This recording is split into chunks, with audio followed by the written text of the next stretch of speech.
Today is a new day. Amen? Amen. Hallelujah.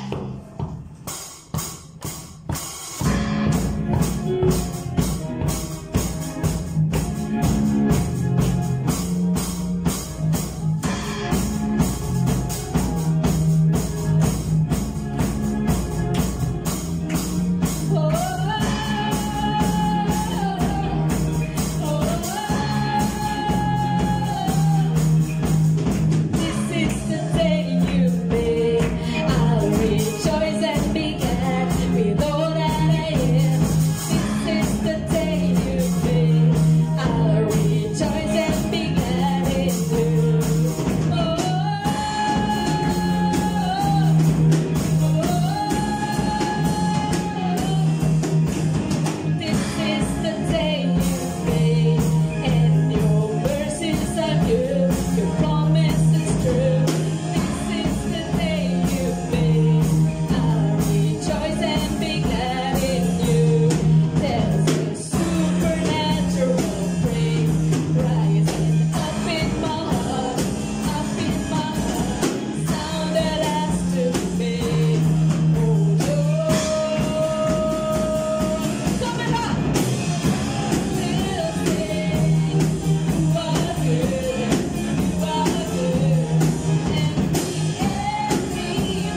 your name, God.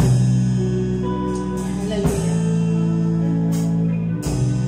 When I walk through deep waters, I know that you will be with me.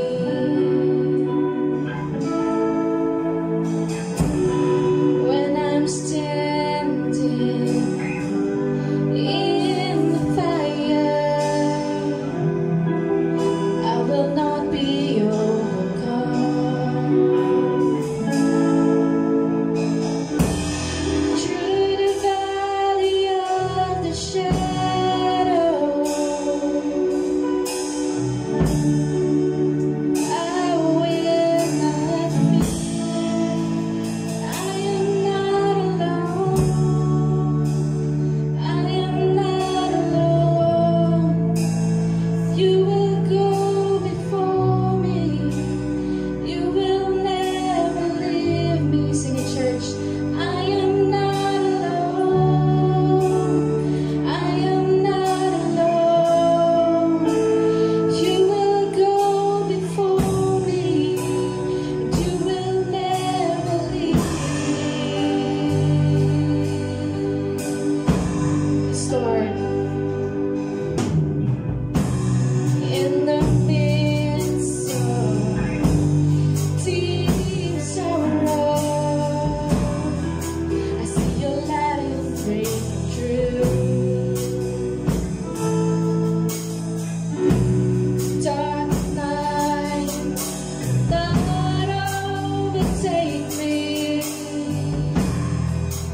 I am pressing into you, Lord. Lord, you fight my every battle, and I will not fear. I am not alone. I am not alone. You will go before me. You will never leave me. I am not alone. I am not alone. Yes, God. You will go before me. You will never leave. Sing, I am not alone. I am not alone. I am not alone. Yes, God. You will go before me. Sing it again, church. I am not alone. I am not alone. You will go before me. You will never leave me. Raise me, redeem me. You call me as your own. You amaze me, redeem me. You call me as your own. You amaze me, redeem me. You call me as your own. You amaze me, redeem me. You call me as your own. Yes, God. You're my strength, you're my defender, you're my refuge in the storm. Through these trials, you've always been faithful. You bring healing to my soul. I am not alone. I am not alone. You will go before me. You will never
bless, God.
Isang maganda at mapagpalang araw po sa ating lahat. Kamusta na po ang mga tag-MMIM? Lakas naman ang sigawan natin, nagpapatuloy sa Diyos. Nawang lahat po ay nasa maayos at mabuting kalagayan ngayong umagang ito. At lahat po ay nawa excited na makapakinig ng salita ng Diyos. But before that, ay nais ko po munang batiin muli ang atin pong mga masisipag at magigiting na mga pastor. Ngayon po ay huling araw ng buwan ng Oktubre. At for this month, we are appreciating our pastors. Ayan, so for the last day, for the last time this month, ayan, Happy Pastors Appreciation Month po sa lahat po ng ating mga kapastoran. Ayan, at nawa, para po sa ating lahat, bagamat tapos na po ang buwan na ito, let us continue to pray and appreciate our pastors para po sa kanilang paglilingkod sa atin, ayan, way po para paglingkuran nila ang ating Panginoon. Kaya sa lahat po ng mga pastor, maraming salamat po sa inyong service. Ayan, and for this day, we also have the freedom to choose yung pong topic namin pong ibabahagi sa inyo.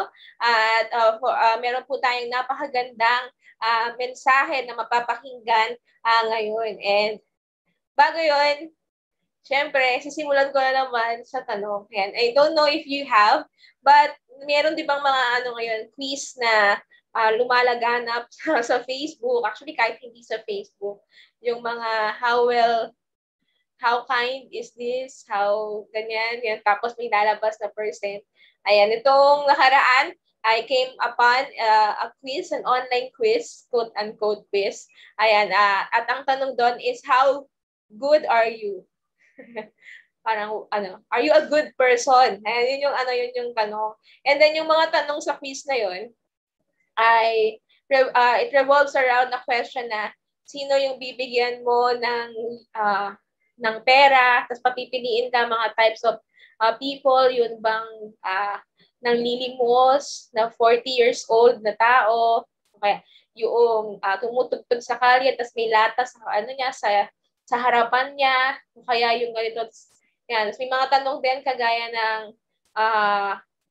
do you agree with certain issues? Yan, tapos may tanong about talagang inaalala ko yung tanong. Ayan, may mga tanong na mga ganun, no, na how will you react to this? Ayan, pag ito ay nangyari sa'yo. Ayan, yung mga ganun tanong. Tapos sa dulo, parang bibigyan ka ng percentage na ikaw ba ay a good person. Ayan, syempre, meron din po silang parang tawag doon, yung nagsasabi na hindi scientific yun, no? Parang they just form algorithms tapos mag-lead to a certain analysis. And pag tinanong kayo ngayon, are you a good person? What will you say? Are you? Ayan. Siyempre, marami pong mga nagtanais or marami talaga na ang desire nila ay maging good person. But may marami ring mga tao na kilala bilang good person, 'di ba? May mga sikat na tao na known because they are really good, they are really kind. But for today, ayan, aalis tayo into that, from that. Okay? So, ang desire ko po ngayong umagang ito para sa akin at nawa maging desire po nating lahat is that wag na tayong mag-settle sa pagiging good woman or good man, no? What I really desire is to be called and be known as a godly person. No, ayoko lang yung maging good person o kilala dahil sa pagiging, but I would rather be known, when I give this word, to be a godly person, a godly woman, para sa ating lahat, no, man or woman. The reason bakit po natin to kailangan i-consider is because of what Peter wrote in his letter. Sabi po sa 2 Peter chapter 1 verse 3, NIV, ayan, His divine power has given us everything we need for a godly life through our knowledge of Him who called us by His own glory and goodness. So kung tayo po ay tagasunod ni Kristo, dapat po kino-consider natin at kailangan nating i-consider yung mga kataga ni Peter. Ang sabi niya dito na ang Panginoon, no, nag-unload siya at ginawa niyang available lahat ng kailangan natin, lahat ng resources natin na kinakailangan para po tayo ay mabuhay ng isang godly life. So kung ito po ay totoo, no, na ang lahat ay available na para sa atin lahat para magkaroon ng godly life, therefore, we should not settle para sa pagiging good man or good woman. Ayan, pag dinefine po natin yung godliness, it says na yung godliness daw is a devotion to God which results in a life that is pleasing to Him. Ayan, personally, yan yung gusto kong makilala ko ng tao. I want to be known as someone who has that type of devotion na nagresulta ng isang buhay na kaaya-aya sa ating Panginoon. Ang sinasabi ko po dito is that si Jesus, ayaw niya na part lang ng buhay natin siya. No? Na He does not want na parte lang siya ng life natin. Pero ang gusto niya is maging point of the passion or in the passion ng buhay natin. No? Hindi wala siya, pag pinakinggan natin si God no, na nasa heaven, tapos sasabihin niya, hindi niya kailanman ginusto na, uy, parte lang tayo ng buhay. Parte ako ng buhay nun, mga taong yun, no? Na, uy, umattend siya nanood siya nung online service. Okay yun, part ako ng buhay, no? Hindi ganun si God, no? Uy, umattend siya ng simbahay. Very good, part ako ng buhay niya. God is not saying that, and God is never okay na ganun, na part lang ng buhay natin siya. Ang aim niya is, ang point no, ng passion ng buhay natin is, to live a life pleasing to Him. No, na, yung buhay natin, no, ang sentro ay ang Panginoon. At ang minamanifest natin sa ating mga buhay ay mga bagay na nagbibigay ng pleasure sa ating Panginoon. So for this morning, we will be stepping in an Old Testament story. Ayan, titingnan po natin yung buhay ni David. Ayan, kung sa mga bago po sa Biblia, ayan, malamang kilala nyo na rin po si David, no? Kahit hindi pa po nyo gaanong naaral ang Biblia. But for everyone, kilala siya as the one who fought lions and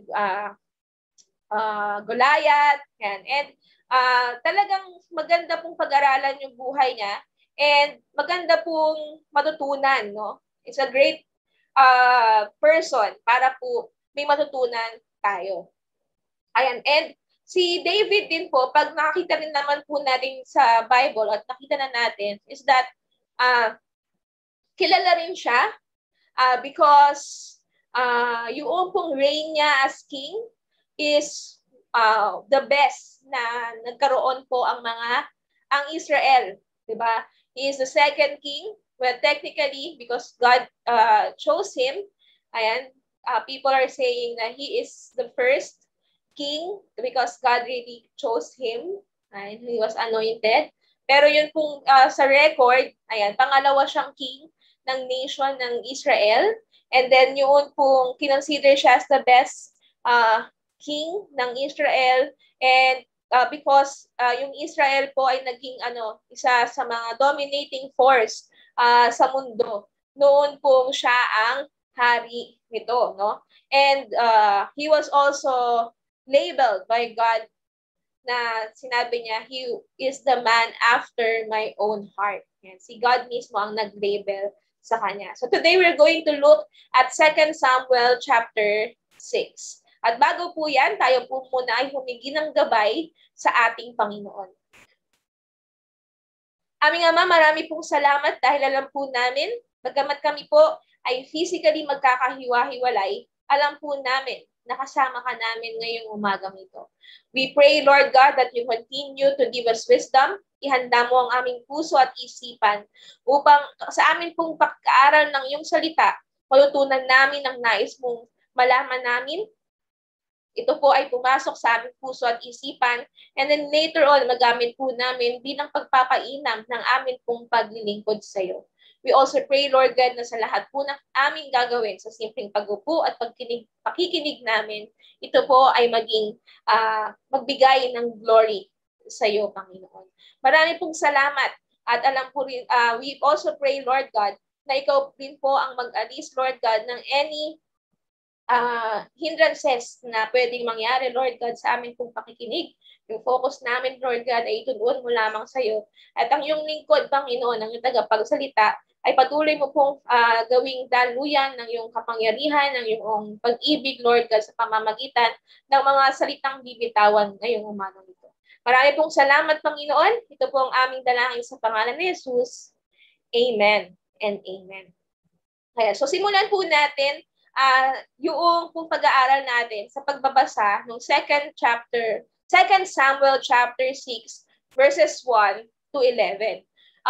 This morning I will just be giving 4 keys para po mag-move tayo from good to being godly. Ayan. And by the way, that's the title of our message for this morning. Moving from good to godly. So, let's begin by reading the word at 2 Samuel 6 verses 1 to 11. David again brought together all the able young men of Israel, 30,000. He and all his men went to Bala in Judah to bring up from there the ark of God, which is called by the name of the Lord Almighty, who is enthroned between the cherubim on the ark. They set the ark of God on a new cart and brought it from the house of Abinadab, which was one on the hill. Uzzah and Ahio, sons of Abinadab, were guiding the new cart with the ark of God on it. And Ahio was walking in front of it. David and all Israel were celebrating with all their might before the Lord with castanets, harps, lyres, timbrels, sistrums, and cymbals. When they came to the threshing floor of Nacon, Uzzah reached out and took hold of the ark of God because the oxen stumbled. The Lord's anger burned against Uzzah because of this irreverent act. Therefore, God struck him down and he died there beside the ark of God. Then David was angry because the Lord's wrath had broken out against Uzzah. And to this day, that place is called Perez Uzzah. Verse 9, David was afraid of the Lord that day and said, "How can the ark of the Lord ever come to me?"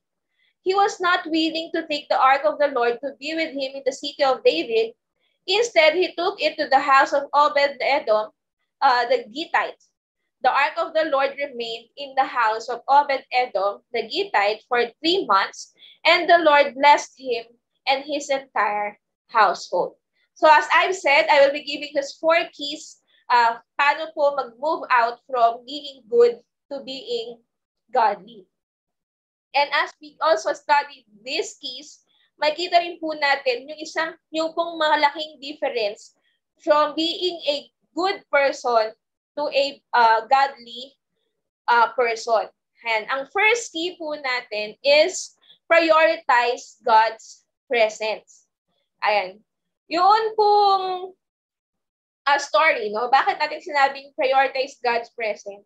At bakit natin ito masasabi na nakikita natin dun sa binasan po nating part ng buhay ni David is because at this time, pinapakita po ni David kung ano yung pinaprioritize niya bilang hari. Ayan. So, ito pong panahon na to, ito pong tala na ito ay nasa early stage po ng kanyang reign. And ang una niyang, isa sa mga ginawa niya talaga is to move the Ark of the Covenant papunta sa capital city sa Jerusalem. Ayan, bilang background lang, no, kung nalimutan na natin or nagtataka tayo sa mga accounts or bago po tayo sa Bible, ay pag narinig po natin yung ark, baka ang iniisip po natin ay malaking barko. Ayan, joke lang po. Ayan, kasi yung Noah's Ark. Just kidding. Okay, so yung pong ark na sinasabi dito actually is one of the most valuable piece of furniture ng nation of Israel. Talagang ano siya, box. No, na may tamay sukat, may mga detalyadong pagkakagawa po sa box na ito. At ito pong box na ito ay nilalagay po sa loob ng tabernacle sa temple. At yun po yung tinatawag na Holy of Holies. Ayan, it said na meron pong special room na kinalalagyan po yung ark. Tapos every once a year, isang tao po ang pwedeng pumasok sa room na ito. Ang sabi kasi, doon down nagre-rest yung presence ng Panginoon. Ayan, doon sa kasama nung Ark of the Covenant. So, yun po yung background doon sa Ark. Ngunit po, nagbago ito kasi dati talaga nandoon po siya sa templo, pero nagbago po yun noon pong panahon ni Saul. Ayan, in fact, sabi po ni David with this regard sa 1 Chronicles 13:3, David says that, "Let us bring again the ark of God to us, for we did not seek it in the days of Saul." So dito, makikita natin na nung panahon ni Saul, hindi nila, wala yung ark doon. Hindi nila prioritize na nandoon yung ark or yung presence ng ating Panginoon. No? So for 20 years, ayan, ay sinik talaga ni David yung presence ng Panginoon. Sa panahon ni Saul, hindi po yon ang priority. So, kung gusto po nating mag-move from good to being godly, ang una po natin gawin is to rest upon God's presence sa buhay natin. Ayun. Pag tinignan po ba natin, mag-reflect lang po tayo, or if I may ask, pag tumingin po tayo sa mga nangyari sa atin nung nagdaang panahon, hindi lang po last year, talagang way back pa, kahit kailan, maaari ka bang makaisip ng mga specific moments na talagang klaro sa'yo, God was there. Because personally, I could actually think of specific moments na nasa sa buhay ko, talagang andun yung Panginoon. Pwedeng ito po ay at the camp, ayan, di ba? Yung mga youth camp or any retreat sa loob ng church habang nag-worship, alam mo po talaga nandun ang Panginoon. Or maybe it's yung mga specific moments such as, a moment of loss ng loved one. Or maybe, during the time na nag-hit ka rock bottom sa iyong buhay, na we could all look back and remember a specific moment na klarong-klaro, God was there. But, ayaw naman po siguro natin na pag nandun na tayo sa langit, or kahit in the future, at makakuha tayo ng perspective, marirealize na lang natin na God was there the whole time, more than how we realize it right now. Diba? Hindi naman po natin siguro gusto na maging huli ang lahat. Diba? Gusto kong magkaroon ako ng perspective, and for us, I want to have that perspective and realize that one day, God is not just there doon sa mga monumental moments ng buhay natin. But He is also there sa mga monotonous moments ng buhay natin. He is there while we are watching Netflix. So alam niya kung ano yung mga pinanonood natin sa Netflix. Andyan siya pag kumakain tayo, nandyan siya pag nakaupo tayo, nandyan siya pag nagbabrowse tayo ng FB, nandyan sa God kasama natin habang nakabukas ngayon yung online worship service pero may ginagawa tayong iba. May imagine ba natin kung gaano ka-different ang buhay natin kung everyday we will just welcome God, or we will just welcome yung kung bawat araw na paniniwalang God is there. If we would like to move from being good to being godly, kailangan ma-shift po yung mindset natin from God was there to God is here. We always have to consider that each and every moment of our lives, God is with us. Kasi pag iniisip natin, no, pag nalilimutan po natin na yung pong katotohanan, na yung pong bawat minuto at bawat segundo ng buhay natin, andyan ang Panginoon at andyan ang presensya niya, baka mamaya, hindi na rin natin naiisip kung anong ginagawa natin during those moments. So we have to prioritize yung pong presence ng Panginoon each day of our lives. So there are just 2 suggestions paano gagawin yun. Of course, every day we have to meet with God. At wag na nating hintayin pa yung magkaroon tayo ng free time just to meet with God. No, wag na tayong maghintay na hindi tayo busy just to really seek and meet God each day of our lives. You see, if we are too busy for God, then we are actually busy not meeting God. For example, if we are too busy just to sit down and then focus on the learnings that we have right now, seeking His presence, then that also means we are too busy not being with God.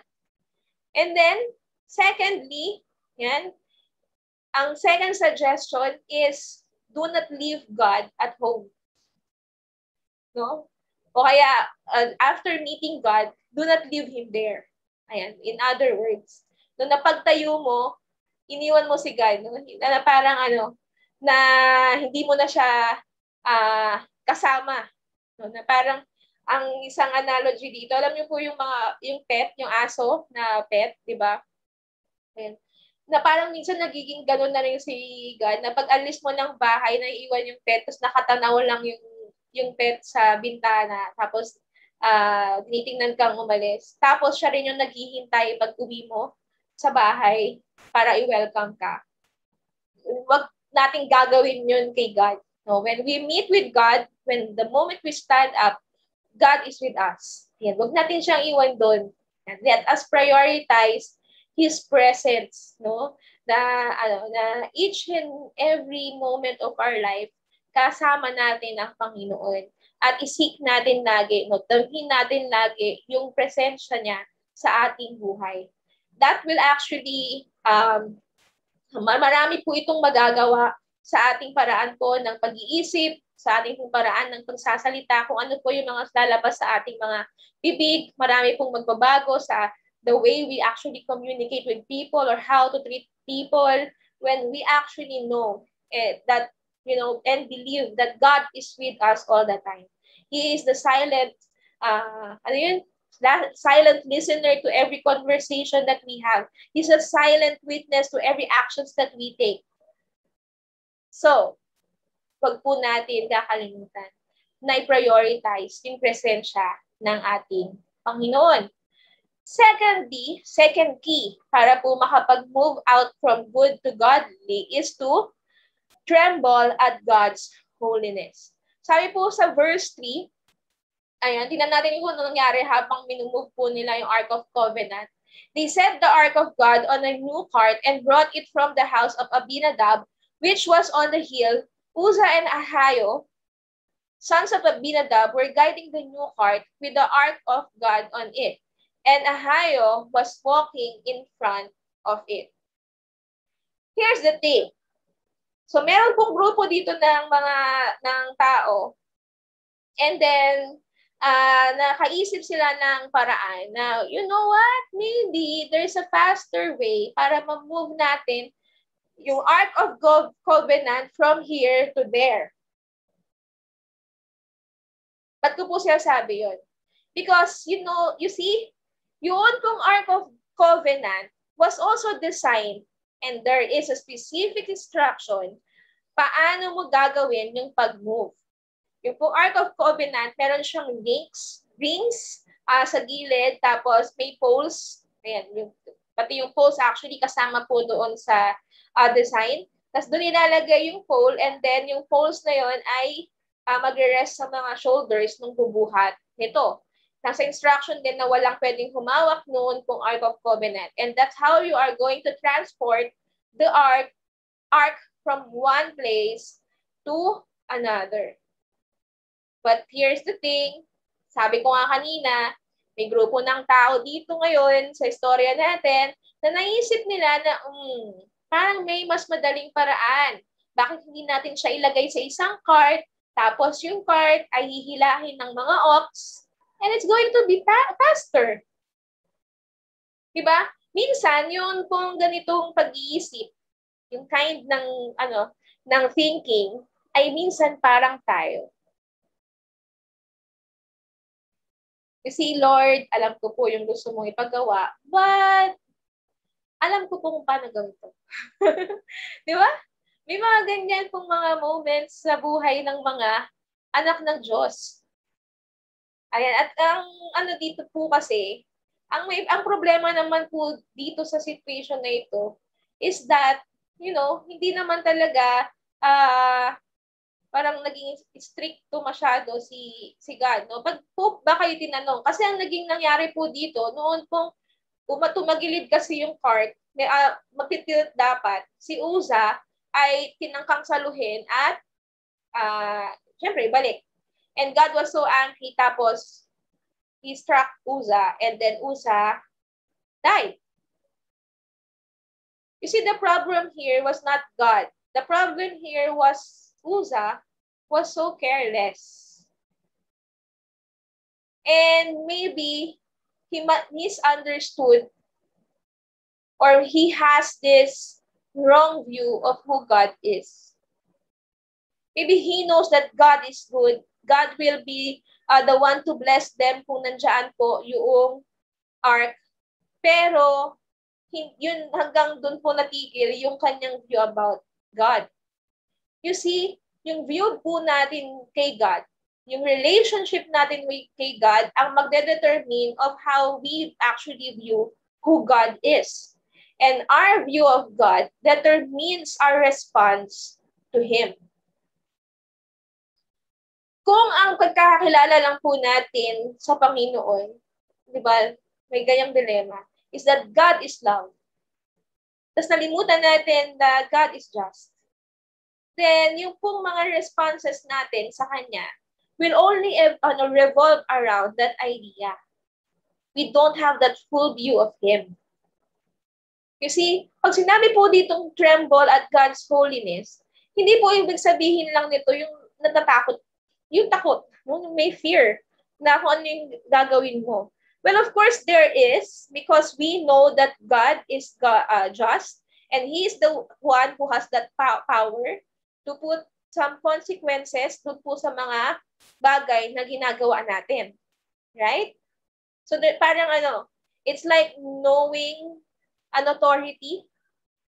Like, for example, meron po kaming GC, for example, tapos a teacher was saying this, and then biglang nag-reply yung aming principal. Hindi niya alam na nandun pala sa GC yung principal. Tapos nung nag-reply yung principal, this person was nagsasorry, no? Naisip lang naman, and so on.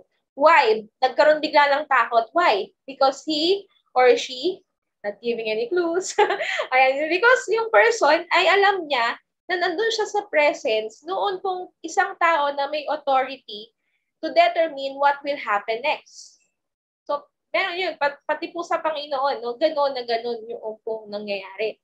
But also, ayan, ito pong fear na ito, or yung tremble na ito, is brought about, having this clear knowledge of who God is.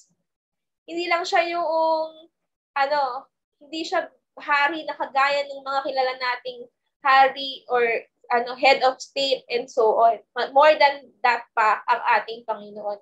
In fact, yun pong mismong Hebrew word for this means, for him is kadosh, which means to single out. Is really, set apart from us. Wala talaga, kaya sinabi rin, alam mo yun, pag translate talaga natin that God is so other than us. No? Hindi siya higher form ng human being, hindi siya higher form ng anything. He is really aside from other than us. Kaya sabi rin niya Isaiah, di ba, that His thoughts are higher than our thoughts. Yung ito pong mga to ay nagsasabi dahil hindi po talaga natin mapapantayan ang ating Panginoon. And that's the word holy. Ayan, yung holiness ng Panginoon. He is really singled out, no, from us, no, nakahiwalay talaga. And that should bring tremble to us. No, pag po sinabi na ngayon na, halimbawa, nandyan ka ngayon and then Jesus will arrive, ano pong mararamdaman ninyo? Alam niyo ba ang gagawin niyo? Hindi, pero malamang po yung tuhod ninyo alam kung ano ang gagawin. Manginginig, it will kneel down and so on. Because we are made for that. No? We are made to worship Him. We are made to adore Him and raise Him, lift Him up. No? Parang magandang example dito, no, na yung halimbawa, kung tayo po ay mga sasakyan. I'm not really into cars, but nakita ko yung sa internet, yung mga most expensive cars. Ayan. Para maging mas malinaw, no, what does it mean that God is other than us, no? Na talagang hindi talaga siya mapapantayan ng tao. Like, for example, kung bibigyan po natin ng analogy of what kind of car, tayo on our best days, yung pong mga tao, siguro sabihin natin na Ferrari. Alam niyo po ba yun? Google niyo po. Ayan, it's actually the 20th most expensive car. Yes, I don't know kung bakit, pero ganun siya. It costs, during the writing of the article, it costs $1.4 million. Si God, kung sasakyan po, kung tayo yung Ferrari na yun, yung model ng Ferrari na yun, sa tingin nyo, anong model ni God? A Bentley Bacalar? I did research. Ayan, nasa listahan din yun ng most, no? So, $1.9 million. Tingin nyo? Hindi pa yung si God. Mercedes AMG Project 1. $2.7 million. Hindi rin. Or baka yung most expensive car sa na natala doon. Rolls-Royce Boat Tail, which cost $28 million. You know, the answer is no. Hindi pa rin natin mahal. Kung tayo yung Ferrari, ay hindi pa rin si God yung most expensive. Why? Kung magbibigay po tayo ng ganitong analogy, mahal nating sabihin na si God yun kung Airbus 385 private jet na dinesign ng isang Saudi prince. Yung pong jet na to, yung private jet na ito, ay may parking space para po sa Rolls-Royce. Meron po siyang conference room, meron siyang ilang palapag. Ayan. At meron siyang prayer room, Saudi Prince kasi, prayer room na automatically haharap po yung Airbus kung nasaan yung Mecca, kahit nasaan siya sa Kalapaa. Ganda po, di ba? Pero i-try nyo pong i-google kung anong itsura niya. Wala po kayong makikita because this was not manufactured. Because it's easy to describe it like this, na ganda-ganda po niya, pero wala pong makagawa. It was declined, no? When the prince asked for this, it was not manufactured. Pero si God, hindi talaga siya mako-comprehend ng ating isip. Iba siya. Talagang yun yung term, iba siya. Okay, it's literal and figurative form, iba siya. He is holy. And we should tremble on His holiness. And yun pong actions natin is a response to knowing that God is holy. Hindi lang basta ito yung purity ni God. It is because God is holy. If you know what I mean. third key para po mag-move from good to being godly is to treasure God's commands. Nasabi ko na po ito kanina na meron pong specific pong considerations na kailangan pong sundin yun pong mga tao into moving the ark from one place to another. And then, sa isa pong version nito sa First Chronicles of the same story, ang sabi ni David is that, dahil hindi ginawa or hindi nila kinarga, binuhat, or tinransport yun pong ark nung first time, ay kaya nangyari po yung anger ng ating Panginoon. No? Because hindi nila sinik kung ano talaga yun pong gustong mangyari sa rules ng ating Panginoon.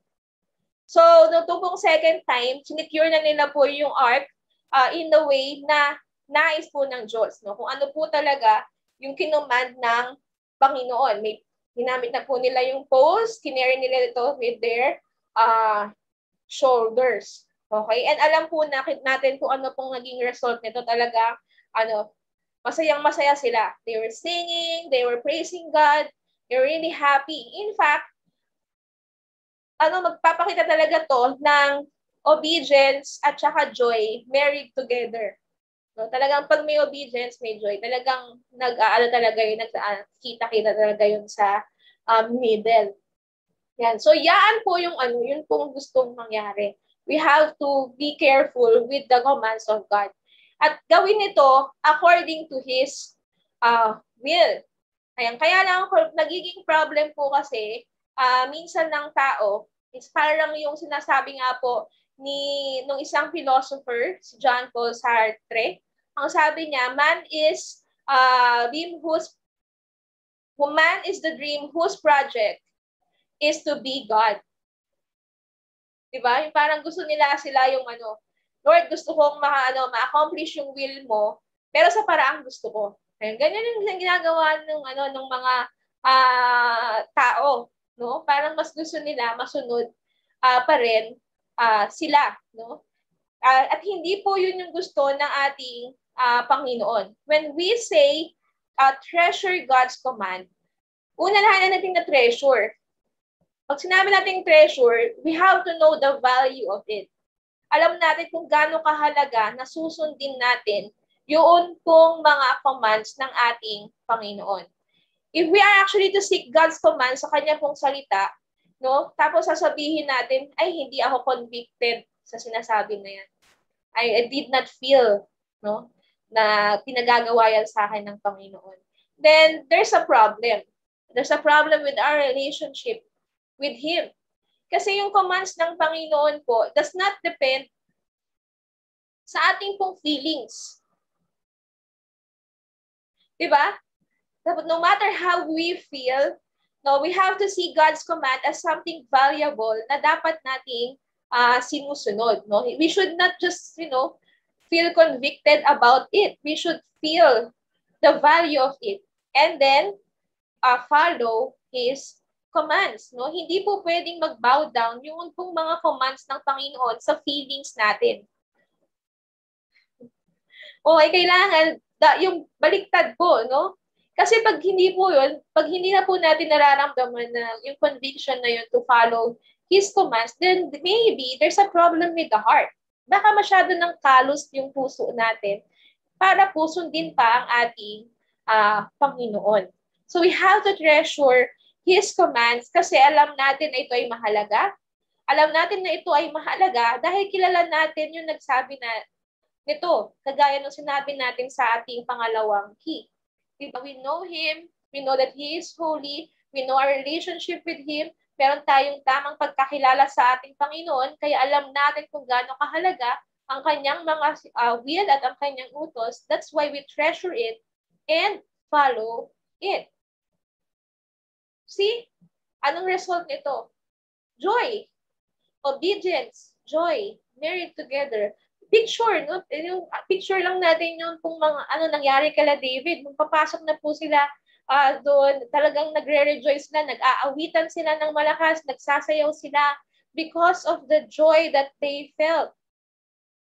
And yun po yun ay dulot ng kanilang pagsunod. Okay, kaya ito po ang isang bagay na pwede po nating gawin para po hindi lang tayo good, tayo ay maging godly person. Okay, and then finally, ang fourth po, so we have said the three things already, three keys.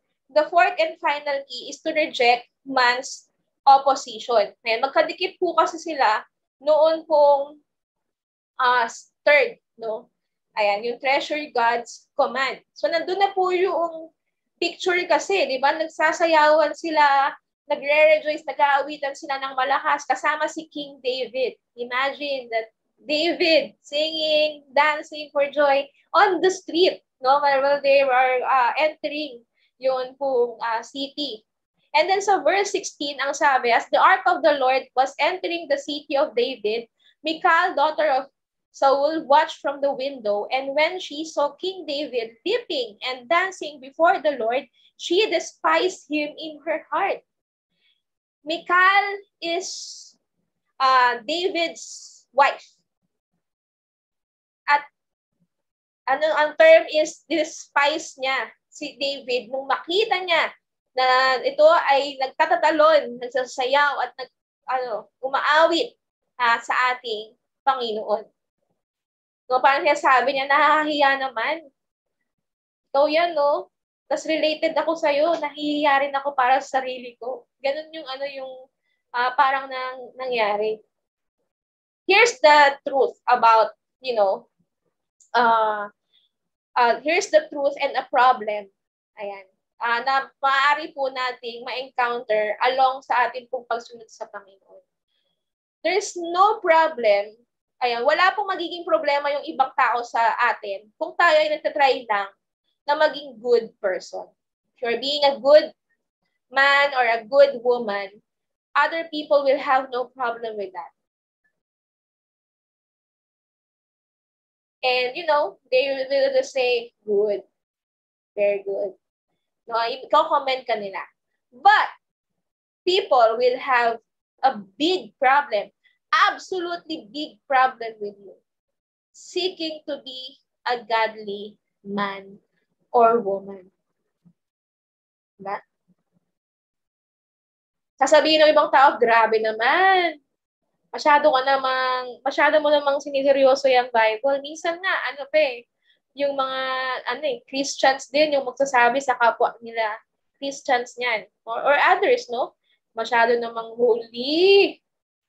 Banal-banal naman. Narinig na natin siguro yan, di ba? If we actually try to be godly people, like, if we actually consider every step of the way na nandyan ng Panginoon, His presence, if we actually, obey sa details, yung mga sinasabi ng Panginoon, sus, pwede namang di mo na yan gawin, sasabihin ng iba dyan. Sasabihin nila na masyado tayong legalistic sa pagsunod natin sa Panginoon. So, linawin lang po natin na yung pong pagiging legalistic or legalism ay ang pagsunod sa mga rules na dahil naniniwala ka na ito po ang magiging daan para para magkaroon ng approval galing sa Diyos. At dahil ito yung may paniniwala na pag naging legalistic ka sa mga set ng traditions, ayan, ay may approval ka ng Panginoon. Na naniniwala ka na rin na kung di mo gagawin itong mga traditions na to, ay hindi ka na tatanggapin ng Diyos. Yan po ang legalism sa iba. Okay? But you see, ang legalism is when you obey God's commands, knowing that, that He already loves you and accepts you. Pag ito po ang nangyari, hindi po yan legalism. No, pag ginawa mo po itong pagsunod sa Panginoon dahil alam mo na iniibig ka at tanggap ka na ng Panginoon, hindi po yan ang legalism. Ang tawag po dyan ay biblical Christianity and pursuit to godliness And there's nothing wrong with that. So ang encouragement lang po natin ngayon is, people will oppose us if we try to seek or pursue godliness. And what do we do with that? We reject man's opposition. Ayan. So ang encouragement natin ngayon na marami po talaga na sa along the way, marami po talagang mga oppositions or rejections from other people tayong ma-encounter. But we have to still prioritize yung pong ating pagsunod sa ating Panginoon. Kasi sa atin po, wag po nating kakalimutan yung una nating sinabi. That with us is God's presence. If we know that God's presence is always with us, kahit pa ilan ang mga taong mag-reject, ang mag-oppose, ang mag-insulto sa atin because of our pursuit for godliness, ang comfort at ang commendation ay manggagaling sa Diyos na lagi nating kasama. So, ang tanong, are we actually moving out from being good to being holy? And tanda, kung ito po ay ginagawa na natin, then maganda po ito. But if right now, we actually do not consider the moving from good to godly, ayan, na okay na tayo dun sa pagiging good. Let me remind you of Mark 10:18. Sabi dito, why do you call me good? Jesus answered, no one is good except God alone. Let me remind each and every one of you, let us not settle for just being good. Sa Biblia po, yung good na sinasabi, Diyos lang, because perfection ang kanyang ibig sabihin. That's why Jesus did everything para maging tulay po natin. That's why we center our faith to Jesus and to what He has done. Because we cannot be, hindi po uubra yung pagiging good when it comes sa pagharap natin sa Diyos. So let us have that passion. No, let us have that pursuit. Let us have that desire to not just be good, but be godly. Let us pray. Aming mapagpalang Diyos, marami pong salamat because you gave Jesus, He died for us, and He made a way so that we could have this relationship with you. And right now, we could pursue godliness. And as we have this pursuit, Lord God, continue to remind us that you will be with us no matter what. Continue to strengthen us. Continue to guide us, Lord God. At nawa, Panginoon, patuloy mo pong iparanas sa amin yun pong kagalakan mo, yun pong pagpapala mo as we do so. Marami pong salamat o Diyos, lahat po ng ito ay para sa iyo. Ito po ang aming dalangin sa pangalan ni Jesus. Amen and amen. Marami pong salamat sa pagsama ngayon pong umagang ito at magkita-kita po tayo mamaya para po sa ating panalangin.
Ngayon naman pong oras na ito ay sama-sama po tayong mananalangin at itutulog po natin sa Panginoon ang ating pong mga concerns. Ayan, ito po ang ating pinakamagandang sandata, lalo na po sa mundo na puno ng uncertainties at chaos. Ayan, ang ating pong magandang bitbitin at sandata ay ang pananalangin. Yan. Tayo pong lahat ay yumuko and let us pray. Aming Diyos, marami pong salamat. Really, it's a privilege, Lord God, to be in your presence. It's a privilege, Lord God, na kami po ay makakalapit sa iyo sa panalangin. So right now, we acknowledge your presence, we acknowledge your holiness, Father, and we acknowledge your power and love amidst of us, Lord God. And also, upon acknowledging this, Lord God, we also pray na yung pong puso namin ay saliksikin mo. Kung meron ka pong nakikita na karumihan, Panginoon, cleanse us, Lord God. And right now, we thank you because truly your mercies are new every morning. And ikaw po ang Diyos na nagpapatawad sa amin. Panginoon, patuloy po namin kinataas sa iyo ang aming pong mga prayer concerns, Lord God. We pray, Lord God, for our country, for the whole world, Lord God, na nakakaranas po ng pandemic. Lord, right now, we know that the healing and cure will come from you. So if you, we pray na gamitin mo, Panginoon, yun pong mga tao, Panginoon, na seek, Lord God, noon pong medication about this, yung pong mga vaccine din, Panginoon. Lord, we pray na ikaw po yung kumino sa kanila, give them the wisdom as they do so, Lord God. And we pray, Lord God, for that day na kami po ay magiging free from this, Lord God.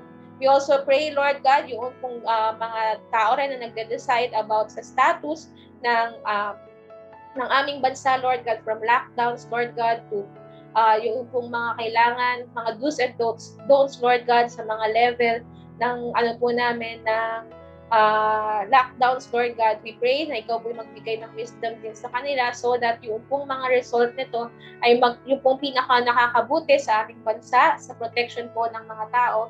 But without, pati na rin po, Panginoon, yung pong magandang dulot na rin, Panginoon, sa aming economy and sa lahat po ng aspect, Lord God.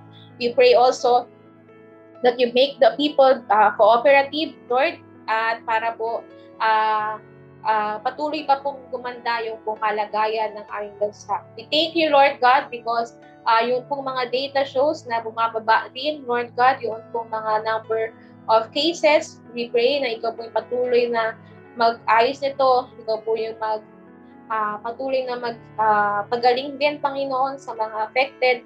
And you just claim, Lord God, that yun po, we will be free from this, Lord God, because you're the one, Lord God, that's going to get us out of this, Lord God. We pray for our church, Lord God.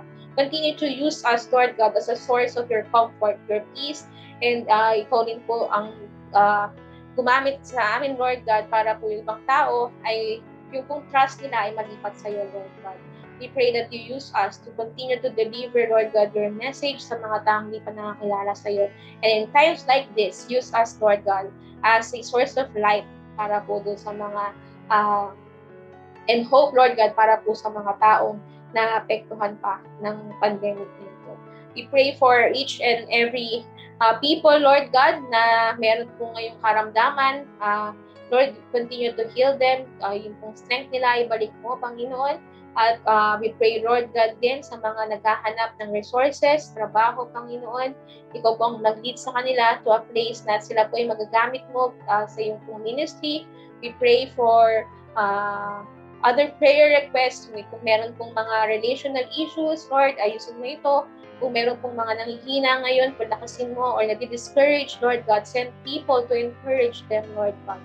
So, also, Lord God, we pray for your provisions, Lord, para po sa bawat anak mo, Panginoon, na nangangailangan.